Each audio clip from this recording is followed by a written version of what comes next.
அனைவருக்கும் வணக்கம். இன்று நாம் வாசிக்க இருப்பது நினைவு அலைகள். நெத்து சுந்தர வடிவேலு அவர்கள் எழுதிய சுயசரிதை நூல் அத்தியாயம் 34.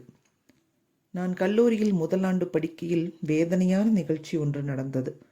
வகுப்பறைகளில் இருக்கும்போது என் சிந்தையை ஒருமுகப்படுத்துவேன், நடக்கும் பாடத்தில் செலுத்துவேன். எனவே சாதாரண அறிவு படைத்த என்னாலும் கணக்கு, விஞ்ஞானம், ஆங்கிலம் போன்ற பாடங்களை எளிதில் ஈர்த்து கொள்ள முடிந்தது.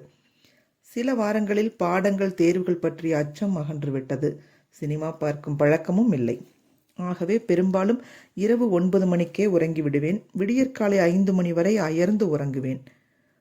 ஓரிரவு 9 மணிக்கு படுக்கையில் படுத்தேன். கண்களை மூடினேன். சரியான உறக்கம் வரவில்லை. அவலக்காட்சி ஒன்று தோன்றி என்னை வேதனைப்படுத்தியது. அதை மறக்க முயன்றேன், முடியவில்லை. ஆறுதல் பெற முயன்றேன், தோற்றேன். 10 மணித்துளிகள் தூங்காது தவித்தேன். தாளிட்டிருந்த அறையின் கதவை தட்டும் ஒலி கேட்டது. மின்விளக்கை போட்டேன். கதவை திறந்தேன். திடுக்கிட்டேன். யாரை கண்டேன்? என்னுடைய ஊரைச் சேர்ந்த ஒருவரை கண்டேன். அவர் என்னை பார்க்க முன்னர் வந்ததில்லை. அப்போதுதான் முதன்முறையாக வந்திருக்கிறார்.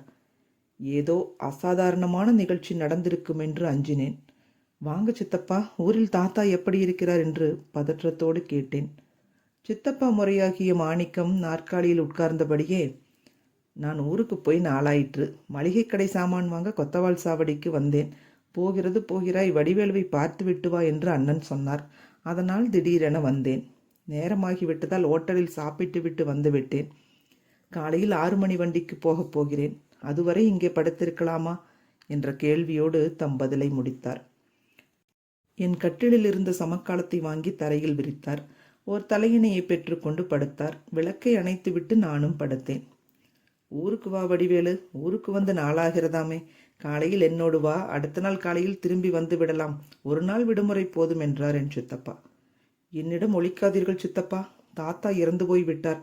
அதை சட்டென்று சொன்னால் அதிர்ச்சி அடைவேன் என்று எண்ணி மெல்ல மெல்ல வெளியிடுகிறீர்கள், அப்படித்தானே என்று மடக்கினேன். எனக்கு தெரிய அப்படி ஒன்றும் இல்லை. அவருக்கு 82 வயது ஆகிவிட்டது. உன்னை பார்க்க விரும்புவதாக வருவோர் போவோர் எல்லோரும் சொல்லுவார்கள். அதனால் நானாகவே உன்னை ஊருக்கு அழைக்கிறேன் என்றார். இல்லை, 10 நிமிடங்களுக்கு முன் தாத்தாவின் சவம் என் கண்முன் தோன்றியது. அவர் இறந்திருக்க வேண்டும், நீங்கள் மறைத்து பேசுகிறீர்கள் என்றேன். சவம் கனவில் தோன்றுவது நல்ல அறிகுறி. தாத்தா பல்லாண்டு வாழ்வார் என்று பொருள் என்று விளக்கம் சொன்னார். உறங்கிவிட்டேன். விடியற்காலை எழுந்தோம். சித்தப்பாவோடு எழும்பூர் சென்றேன். வாலாஜாபாத்திற்கு ரயில் ஏறினோம்.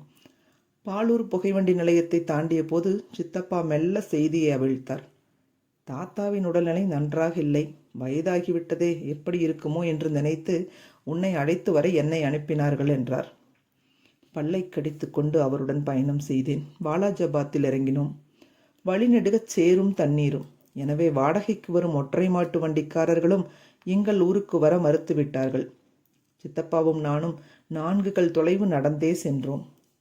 இளையனார் வேலூரை தாண்டி செய்யாற்றில் இறங்கும்போது, தாத்தா இறந்து விட்டார் போல் தோன்றுகிறது என்றார். முதல் நாள் விழிப்பு கனவில் அதை கண்டது என் நினைவுக்கு வந்தது. நான் எதிர்பார்த்தது நடந்துவிட்டது என்பதை உணர்ந்தேன். ஊருக்குள் நுழைந்தேன். மூச்சு பேச்சில்லாத தாத்தாவை கண்டேன். கண்ணீர் மழை பெய்தது.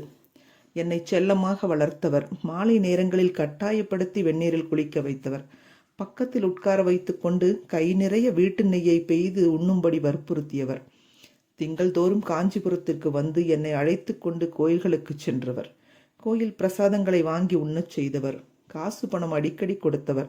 இப்படிப்பட்ட அருமை தாத்தாவிடம் யாருக்குத்தான் பற்று இராது? என் தாத்தா பெரியவர். எதில்? வயதில், குணத்தில், வாழ்க்கை முறையில்.